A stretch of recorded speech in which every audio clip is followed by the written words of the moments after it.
कल के वीडियो में मैंने कहा था कि हार्डवेयर के बारे में बताऊंगा, लेकिन उससे पहले थोड़ा सा चैप्टरों के बारे में और अच्छे से समझ ले, जिससे हमें अच्छे से समझ में आ जाए।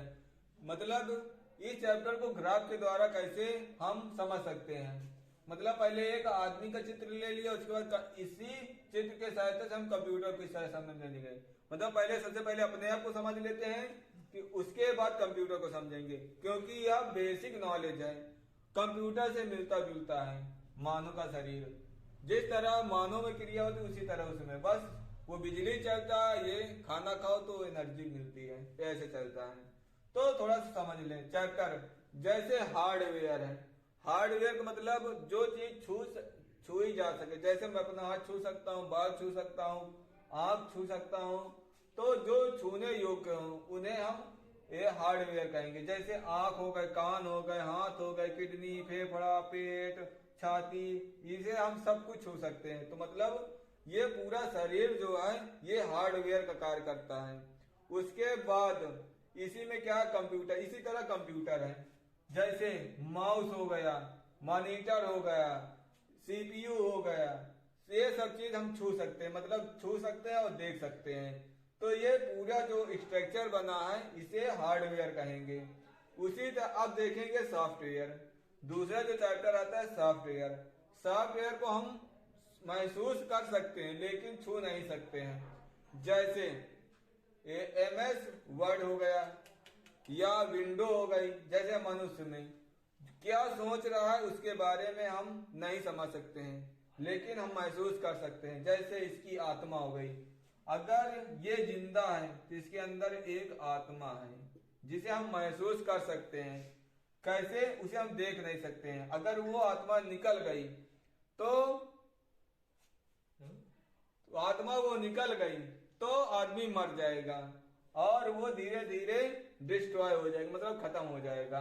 इसी तरह कंप्यूटर में है विंडो। विंडो एक प्रकार कंप्यूटर की आत्मा है। बिना विंडो के अन्य सॉफ्टवेयर नहीं चल सकते। इसी तरह बिना आत्मा के जो इसके अंदर जो इसे जीव कहते हैं उसके अंदर नहीं है, तो बिना उसके अन्य सॉफ्टवेयर या वो चल फिर नहीं सकता है। इसी तरह सॉफ्टवेयर है, मतलब उसके ऊपर जो सॉफ्टवेयर अन्य चलते हैं विंडो के ऊपर चलते हैं। बिना विंडो के कुछ भी नहीं हो सकता है। अब दूसरा जो चैप्टर आता है मेमोरी। मेमोरी मतलब सोचने की क्षमता प्लस इकट्ठा करने का, जो डाटा इकट्ठा। जैसे मनुष्य है, जैसे मैं पढ़ रहा हूँ, कोई बुक है, मैंने पढ़ी उसको, उसके बाद उसको समझा, तो जो तुरंत क्रिया होती है वो सोचने और समझने की, और जो उस डाटा को दिमाग में रख ले। जैसे कल भी मुझे याद है, परसों भी याद है, रिवीजन कर लिया फिर भी याद है। तो कंप्यूटर का एक बार डाटा को सिलेक्ट कर, मतलब उसमें फीड कर दिया, हरदम के लिए फीड हो जाएगा। मनुष्य में क्या, भूलने की क्षमता है, क्योंकि वो मनुष्य है। वो क्या है, ये मनुष्य द्वारा बनाई गई एक चीज है, लेकिन मनुष्य ने कंप्यूटर को बनाया है। तो जो डाटा इसमें कंप्यूटर में रखा जाए उसे कहते हैं मेमोरी। और उसके बाद नेटवर्क। अब मान लो जो मनुष्य का नेटवर्क क्षेत्र, मान लो मेरा गांव झाऊ मेदिनीपुर है, झाऊ मेदिनीपुर में पूरा नेटवर्क है, इसका कार्य सभी हो रहे हैं। उसके बाद अन्य कई गांवों में भी इसका है। तो जो अपने एरिया में जो उसका कार्य है उसे कहते हैं नेटवर्क, और कई गांवों में उसका जान पहचान है तो उसे कहते हैं इंटरनेट। इसी तरह कंप्यूटर की भाषा में समझे, अपने देश के एरिया में जो नेटवर्क चलता है उसे कहते हैं नेटवर्क। मतलब जैसे भारत देश है, भारत देश में चलने वाले जो नेट है या जो जितना सर्वर है उसे कहते हैं नेटवर्क में पढ़ाएंगे। अगर पूरे मतलब पाकिस्तान, यूएसए और अफगानिस्तान, मतलब कई सारे देशों को जो नेट या सर्वर मिला दिया जाए तो उसे कहते हैं इंटरनेट। और इसी से बना है इंटरनेशनल। तो मतलब पूरी दुनिया का जो सर्वर है अगर उसे एक साथ पढ़ा जाए तो उसे कहते हैं इंटरनेट। अब देखते हैं एमएस वर्ड।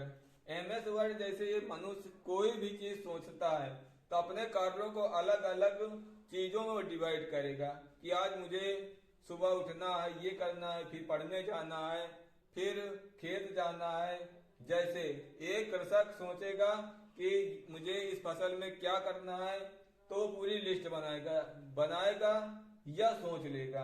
तो इसे इस तीनों भाषा में हम लिखेंगे MS वर्ड, मतलब सीधे सीधे अगर वो सोचे, और इसे अगर शॉर्टकट में मतलब लिस्ट वाइज कि आज मुझे पढ़ने जाना है, उसके बाद इंटरवल में खाना खाना है, उसके बाद शाम को खाना खाना, सुबह खाना खाना, उसके बाद शाम को पढ़ाई करना है, नहाना है, उसकी लिस्ट बना ले।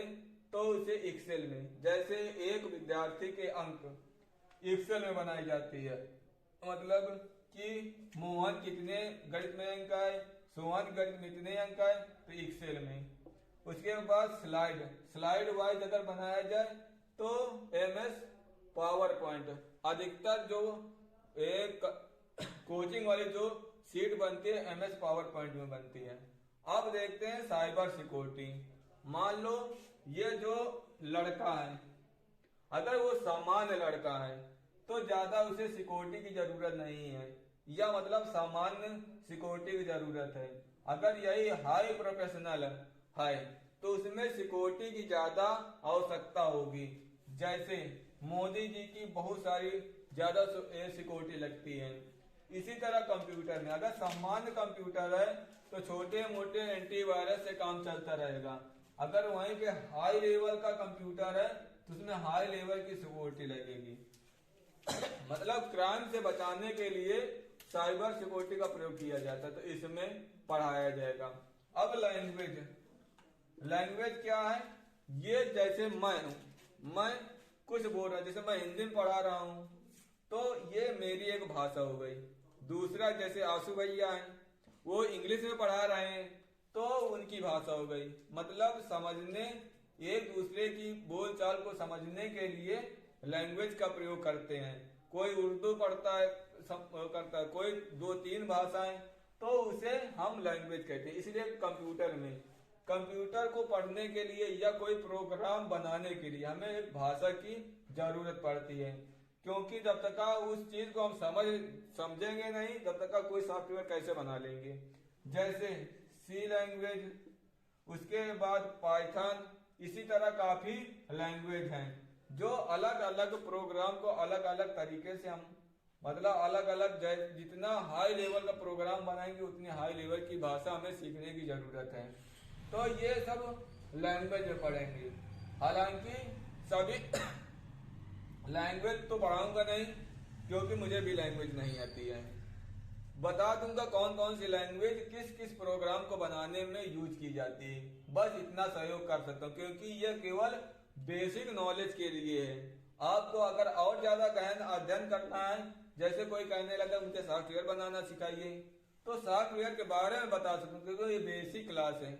इसके लिए आपको एडवांस क्लासेस ज्वाइन करने की जरूरत है।